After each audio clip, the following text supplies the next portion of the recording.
L'enlèvement, c'est un thème important dans la vie de l'Église, dans la vie du croyant. Et c'est aussi un sujet de reconnaissance et aussi de joie. Pourquoi? Parce que si nous devons vivre que pour la terre, on serait les hommes les plus malheureux. Parce que même croyants, même ayant la foi en Dieu, nous avons toujours des épreuves, des luttes à mener ici-bas. Nous vieillissons tous. Nous avons tous des maladies. Nous souffrons, soit pour nous-mêmes ou par rapport à nos enfants, les membres de nos familles. Et tout cela nous accable. Et nous soupirons tous après le repos. Mais le repos véritable. Amen. En même temps, deuxièmement, c'est que si Dieu nous parle de l'enlèvement, c'est pour nous apprendre, frères et sœurs, bien sûr que nous sommes sur terre, nous sommes des terriens, mais à ne pas nous attacher essentiellement aux choses de ce monde. Parce qu'un jour, tout cela passera. Amen. Notre cité, c'est pas la France. Notre cité, c'est pas la Côte d'Ivoire. Notre cité, c'est là-haut. Gloire à Dieu. Je me rappelle, j'étais jeune pasteur dans l'église de Toulon et j'avais apporté donc cet enseignement sur l'enlèvement. Et on venait de célébrer donc le mariage de deux jeunes. Et à la fin de l'étude, je voyais la jeune mariée en pleurs. Alors je me suis dit, mais qu'est-ce que j'ai pu dire pour que cette jeune sœur se mette à pleurer? Et elle m'a dit, pasteur, vous avez dit que lorsqu'on sera dans le ciel, il n'y aura plus ni homme ni femme. Je viens de me marier. Alors mon mari, qu'est-ce qu'il va devenir? Vous voyez qu'on transforme, on projette les valeurs de la terre encore dans le ciel. Bien sûr, on se reconnaîtra, mais il n'y aura plus de problèmes, de querelles, de foyers. La sauce n'a pas été assez salée. Tes chaussettes les a mises derrière le meuble. C'est terminé tout ça. Tu as oublié d'aller chercher notre dernière à l'école. Mais c'est terminé tout ça. Et ce que vous pensez sera transparent. Il n'y aura plus rien de caché. C'est beau, hein? Ça vaut mieux d'aller là-bas quand même, non? Gloire à Dieu. Voilà. On va prendre nos Bibles dans Genèse chapitre 5, verset 24.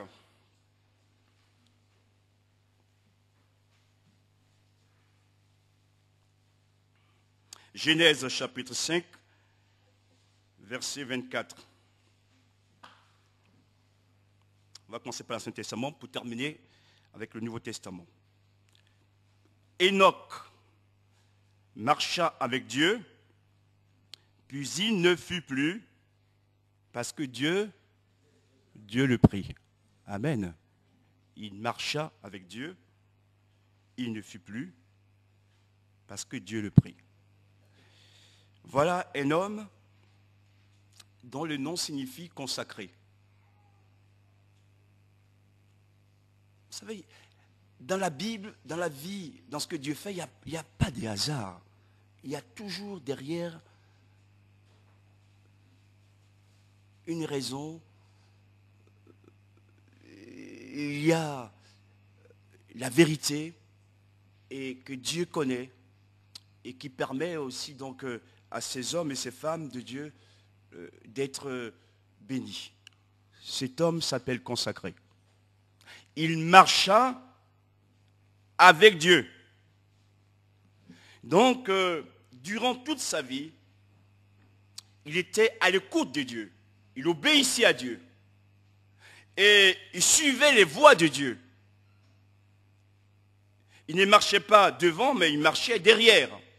Il était soumis au commandement de Dieu. Et toute sa vie, son âme, son esprit, son âme et son corps étaient soumis à Dieu. Il ne faisait jamais rien sans le conseil de Dieu. Et c'est la raison pour laquelle il fut enlevé. Amen. Ce n'est pas un favoritisme. Dieu ne favorise pas les personnes. Mais c'est parce que ces hommes ou ces femmes ont mené une vie à sa gloire que Dieu va agir aussi en leur faveur. Amen. Dieu a vu la vie de consécration d'Enoch. Déjà, avant même que la loi ne soit donnée, cet homme avait la crainte de Dieu et obéissait à la voix de son Dieu. Déjà, avant même que le monothéisme soit établi de manière claire, je veux dire, il savait qu'il n'y a qu'un seul Dieu qui soit le véritable. Amen. Et un jour, Dieu l'a pris. Dieu l'a pris. Donc, il n'a pas connu la mort. Dieu veut nous montrer également, frères et sœurs, que la mort est survenue dans le monde par accident. Et que Dieu ne voulait pas la mort de l'homme. Et même si l'homme a péché, Dieu est capable de prendre des vivants et de les enlever sans qu'ils passent par la mort pour qu'ils se retrouvent avec lui dans son ciel de gloire. Amen. Est-ce que vous croyez cela? Est-ce que vous croyez vraiment? Ce n'est pas un roman, hein? C'est une réalité. Pour terminer cette partie de ce message, j'aimerais quand même vous interpeller.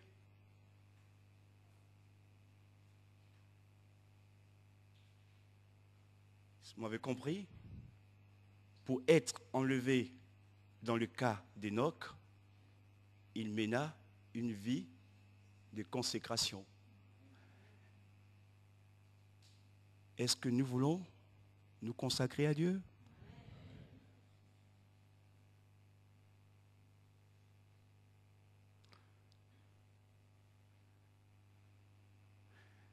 Est-ce que nous voulons nous consacrer au monde?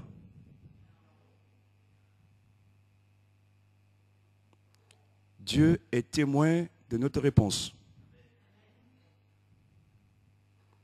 Il faut choisir. Et c'est en consacrant sa vie à Dieu que nous allons aussi un jour vivre cette belle expérience.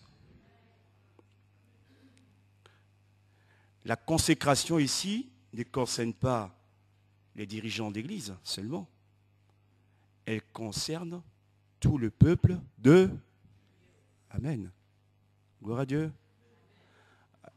Alors si tu t'es relâché dans ta vie chrétienne, c'est le moment de faire un bilan pour te ressaisir. D'accord? Consacrons nos vies à Dieu.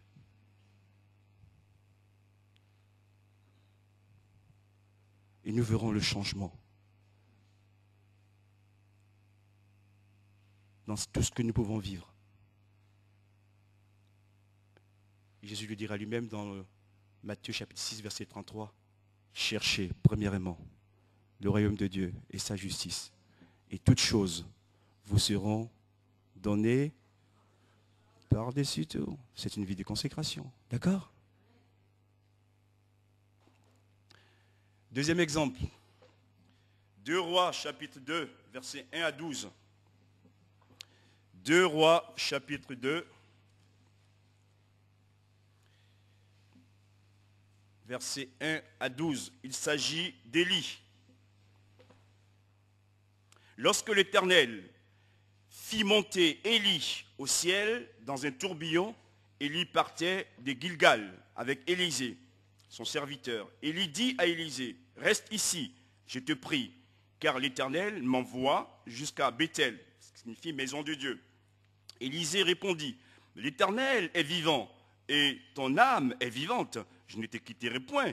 Et ils descendirent à Béthel. Les fils des prophètes qui étaient à Béthel sortirent vers Élisée, et ils lui dirent, sais-tu que l'Éternel enlève aujourd'hui ton maître au-dessus de ta tête? Et il répondit, je le sais aussi, taisez-vous. Élie lui dit, Élisée, reste ici, je te prie, car l'Éternel m'envoie à Jéricho, et ton âme est vivante, je ne te quitterai point. Et ils arrivèrent à Jéricho.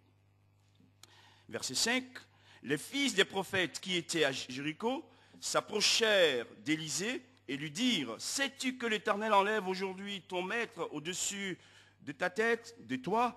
Et il répondit, je le sais aussi, taisez-vous. Et il lui dit, reste ici, je te prie, car l'Éternel m'envoie au Jourdain. Il répondit, l'Éternel est vivant, et ton âme est vivante. Je ne te quitterai point.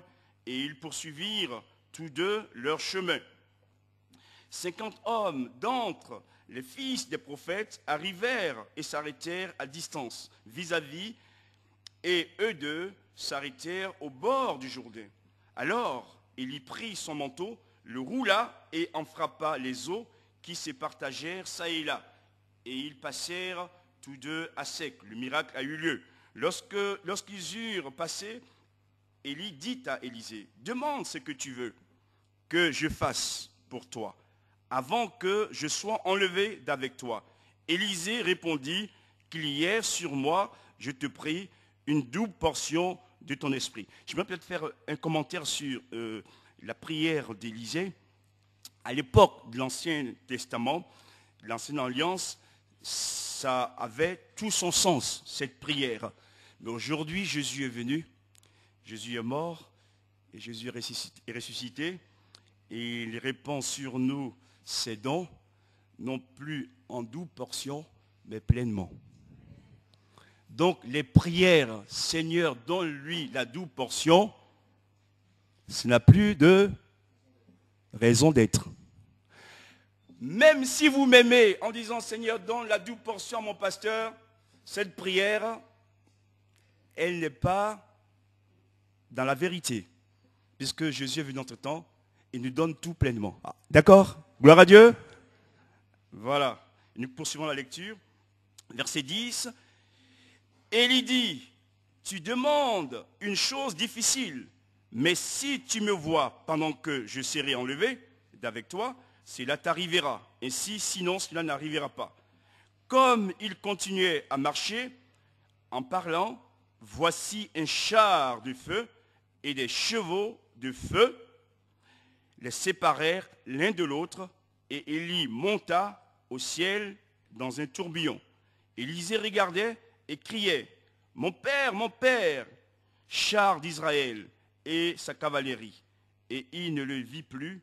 Saisissant alors ses vêtements, il les déchira en 2 morceaux. Amen. Élisée va appeler Élie, mon père, mon père. Ce n'est pas son père biologique. Mais parce qu'il a beaucoup reçu d'Élie.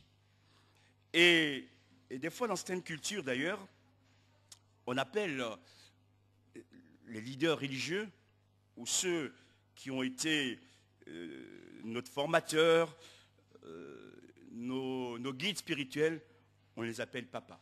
Pas qu'ils prennent la place de Dieu, mais c'est un terme affectif, c'est tout. Et qu'est-ce qui va se passer dans le cas d'Élie? Élie aussi était un prophète, un homme de Dieu, qui va vivre vraiment près du Seigneur. Dans un temps où Israël s'était éloigné de Dieu. Et cet homme consacre aussi sa vie à Dieu. Et Élie signifie mon Dieu, ou Dieu est élevé. C'est un homme qui élevait le nom de Dieu. Il élevait le nom de Dieu dans sa vie. Il élevait le nom de Dieu dans son service. Il élevait le nom de Dieu dans ses choix. Jamais il ne s'élève lui-même, Mais c'est Dieu qui l'élève. Frères et sœurs, que l'Esprit de Dieu nous aide à comprendre ces réalités. Celui que nous devons élever au milieu de nous, c'est Jésus. Et en élevant Jésus, il va aussi nous bénir et nous aider à grandir. Et on a besoin, dans même les moindres états de nos vies,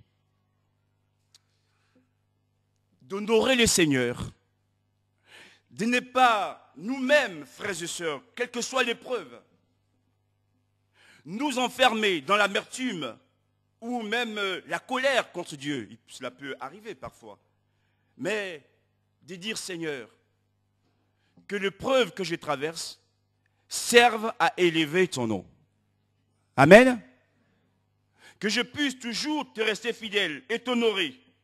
Et cet homme, puisqu'il a marché avec Dieu, il a formé aussi les prophètes, les fils des prophètes. Hein. Mais un jour, Dieu a décidé de le prendre.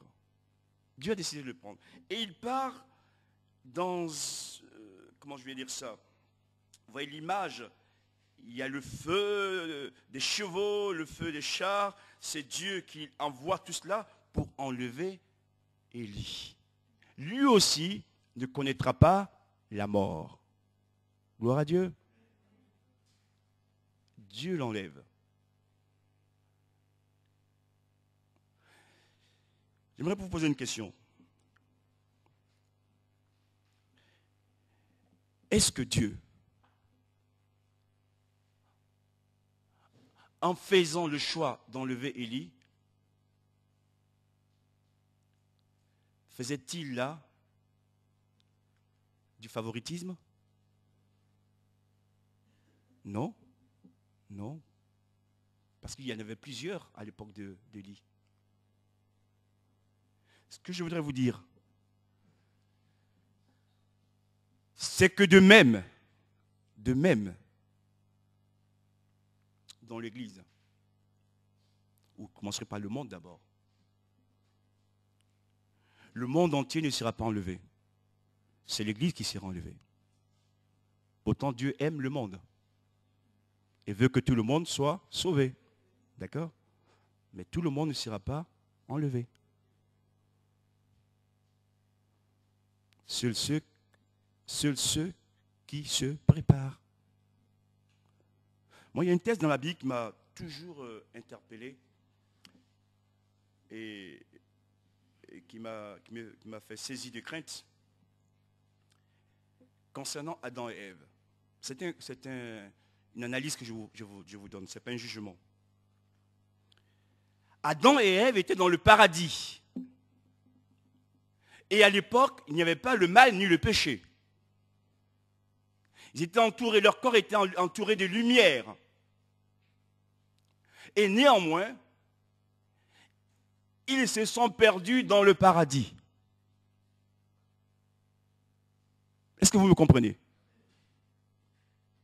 Donc on peut aussi être dans l'église et être perdu.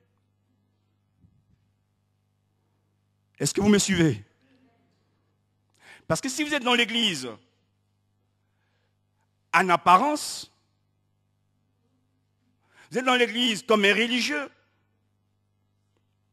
vous chantez, vous priez, vous lisez la Bible comme un religieux, ce n'est pas suffisant, frères et sœurs,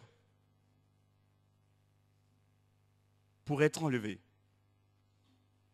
Et certains risquent d'être surpris.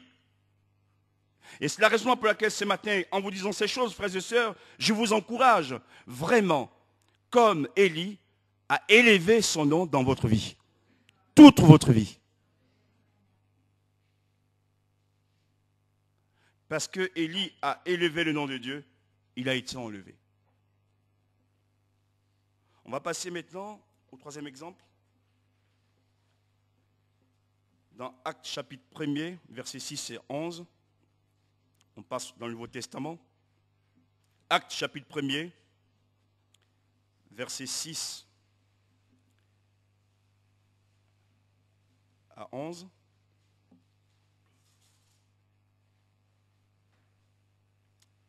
Alors les apôtres réunis lui demandèrent, « Seigneur, est-ce en ce temps que tu rétabliras le royaume d'Israël ?» Il leur répondit, « Ce n'est pas à vous de connaître les temps ou les moments que le Père a fixés de sa propre autorité. » D'ailleurs, j'aimerais dire que ces personnes ou ces soi-disant prophètes qui disent l'année où le jour où Jésus doit revenir, bon, écoutez, il ne faut pas les écouter, quoi. Mais vous recevrez une puissance, le Saint-Esprit survenant sur vous, et vous serez mes témoins à Jérusalem, dans toute la Judée, dans la Samarie et jusqu'aux extrémités de la terre. Verset 9. Après avoir dit cela, Jésus fut élevé ou enlevé pendant qu'ils le regardaient, et une nuée le déroba à leurs yeux.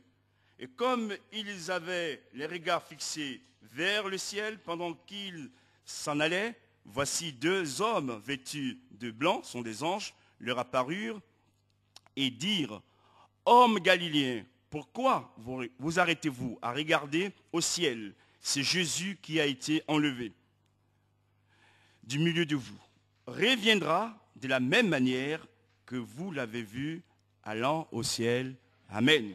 Ici, c'est l'exemple de Jésus lui-même, qui est venu sur cette terre, né d'une femme. Il a grandi, il a exercé son ministère terrestre, et il va être jugé, condamné, crucifié. 3 jours après, Dieu, par sa puissance, le ressuscite d'entre les morts, et pendant 40 jours, il va apparaître aux disciples et aux apôtres. Et même là encore, Dieu a beaucoup d'humour. La première personne à qui Jésus apparaît, c'est une femme. Le premier témoin, une femme. Pour nous dire aussi que de laquelle Jésus a chassé au moins 7 démons. 7 démons, voilà. Dieu nous interpelle là aussi, que nos calculs et nos plans ne sont pas ses calculs et ses plans. Et qu'il est le maître qui décide les choses. Et il va repartir vers le Père. Il ne prend pas ni une fusée, ni un avion. Il part sans les moyens de transport que nous connaissons, nous. C'est quand même miraculeux, hein? La loi de la pesanteur n'a plus lieu d'être, puisque le corps ressuscité ne subit plus les aléas de la vie. Et j'aimerais aussi vous dire, pour vous encourager ce matin, frères et sœurs, le corps dans lequel nous sommes, qui nous fait tant de misère, un jour sera transformé. Un corps glorieux pour vivre éternellement avec le Seigneur. Et cela nous encourager donc à poursuivre donc cette marche. Et Jésus va être enlevé, donc il repart vers le Père, il s'assoit à sa droite, il intercède pour nous. Vous savez ces versets.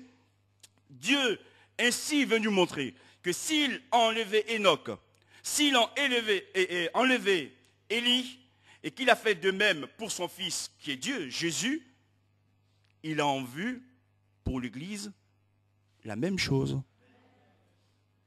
C'est ce qu'on va lire maintenant. 1 Thessaloniciens, chapitre 4, versets 13 à 18. C'est le dernier texte que nous lisons. Et Jésus qui a été enlevé reviendra de la même manière. 1 Thessaloniciens, chapitre 4, verset 13.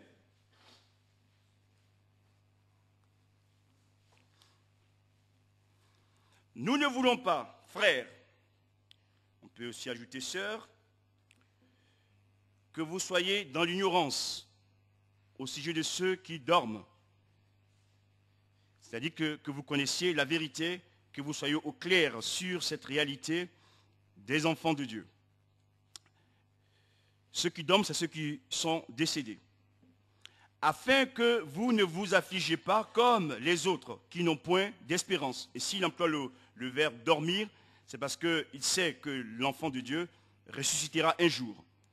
Verset 14. Car si nous croyons que Jésus est mort et qu'il est ressuscité, croyons aussi que Dieu ramènera par Jésus et avec lui ceux qui sont morts. Voici en effet ce que nous vous déclarons d'après la parole du Seigneur, donc d'après l'enseignement de Jésus. Nous les vivants, rester pour l'avènement du Seigneur, c'est-à-dire pour son retour, nous ne dévancerons pas ceux qui sont morts. Et j'aimerais dire ainsi, il va l'expliquer à la fin, que dans l'enlèvement, bien sûr, dans le cas de Enoch comme d'Élie, ils ont été enlevés vivants. Mais dans le cas de l'Église, puisque Dieu est juste et sage, il nous montre aussi que certains vont mourir.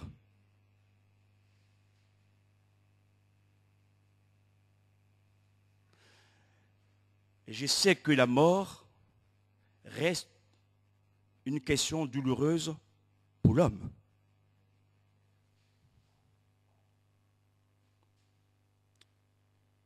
J'avais 13 ans quand j'ai perdu mon père. C'est pas évident.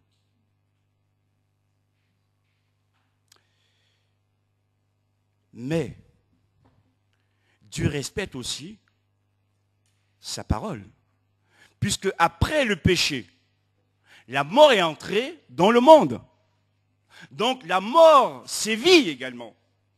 Et la mort frappe aussi les chrétiens. En le disant, ce n'est pas que je n'ai pas assez de foi. Dieu lui-même saura, lorsque l'Église sera enlevée, ceux qui seront encore vivants et ceux qui seront morts.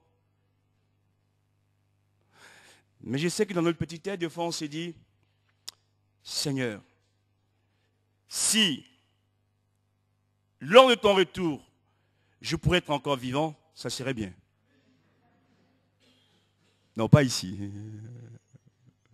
C'est Dieu qui décide. Mais que vous soyez vivant ou mort, pour Dieu, ça n'a pas d'importance. Puisque les morts, vous allez vous comprendre, on va le lire, on va continuer à lire maintenant. Verset 16.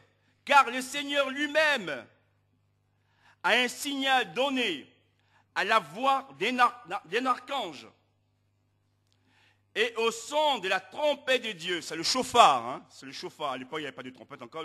C'est le chauffard, un signal. Descendra du ciel et les morts en Christ ressusciteront premièrement. Donc, avant même que les vivants croyants chrétiens soient enlevés, les morts en Christ vont ressusciter d'abord. Amen. Donc, les vivants ne divorceront pas les morts. Nous serons à égalité, qu'on soit vivant ou mort, Dieu permet que l'Église soit enlevée ensemble. Quelle sagesse! Donc, il n'a plus lieu de se dire que je sois vivant, c'est mieux, c'est Dieu qui décide. Par contre, j'ai dit ceci, vaut mieux parfois être mort et mort en Christ qu'être vivant et rester. Et oui, que Dieu nous aide à comprendre ces réalités.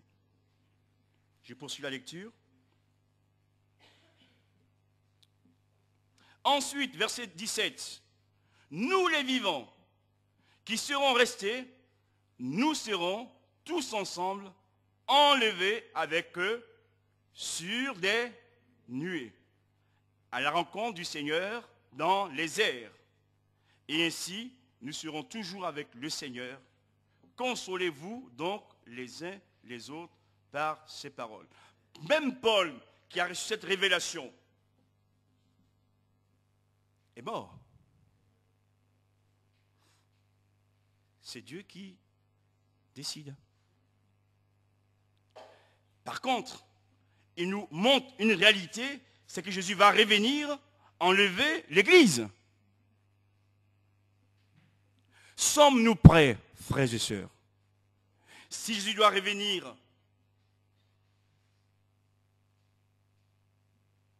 par exemple, bientôt, sommes-nous prêts? Je me pose la question à moi aussi. Hein?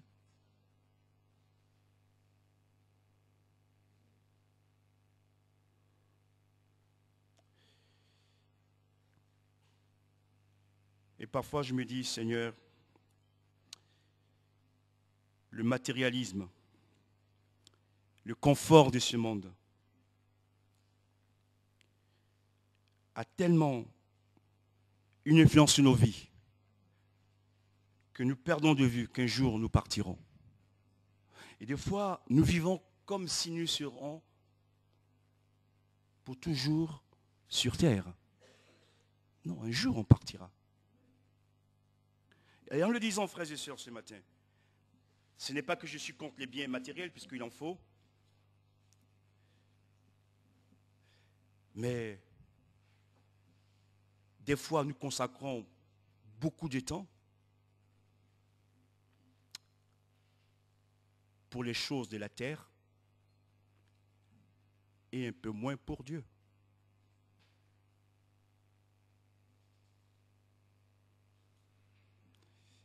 Ce n'est pas dit qu'il faut être insouciant et prévoyant, mais enfin, lorsque nous serons enlevés,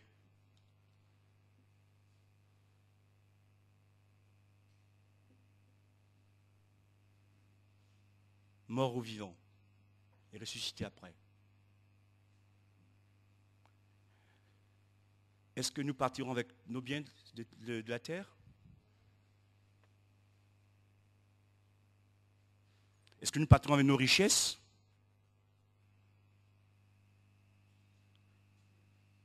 Est-ce que milliardaires, avec tous les châteaux du monde, je n'ai rien en disant cela contre les riches, hein, il en faut, qui après sa mort a été enterré avec son château et ses belles voitures dans son caveau? Et le coffre de la banque qui a suivi aussi?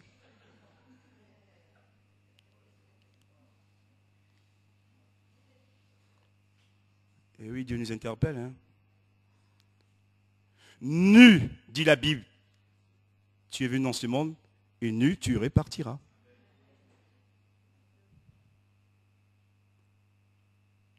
Même les plus beaux vêtements qu'on a eus,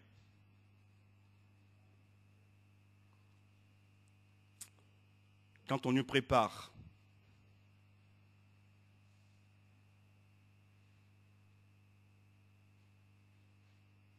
on ne peut pas tous les mettre. Hein.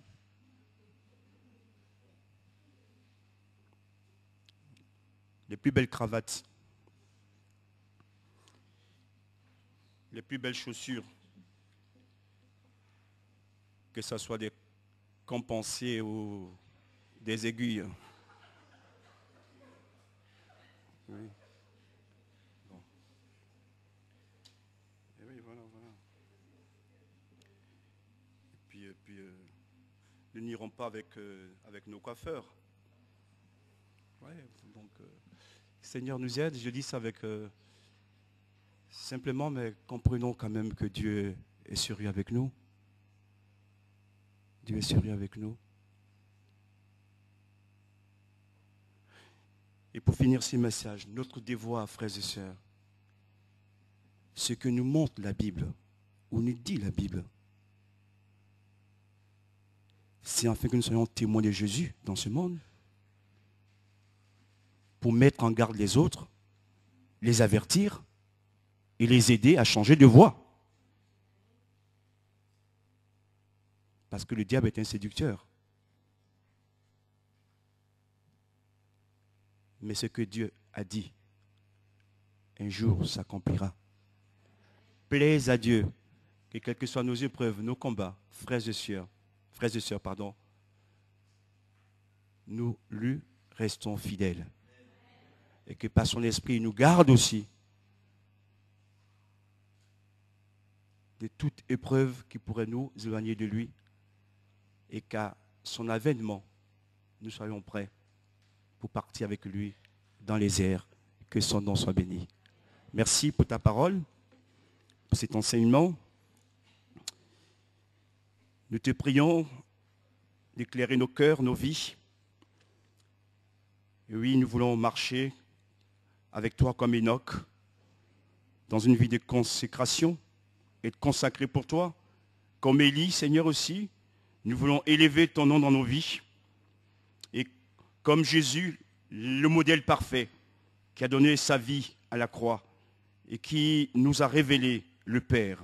Nous te prions, Seigneur, vraiment, que ces bonnes choses que tu nous as accordées, nous les gardons dans nos cœurs, mais que nous soyons aussi en retour des hommes de lumière, des femmes de lumière, pour sauver le plus grand nombre. Seigneur, merci pour tous les biens que tu nous accordes sur cette terre, mais tu veux nous apprendre que le bien suprême, c'est ta personne. Gloire à toi.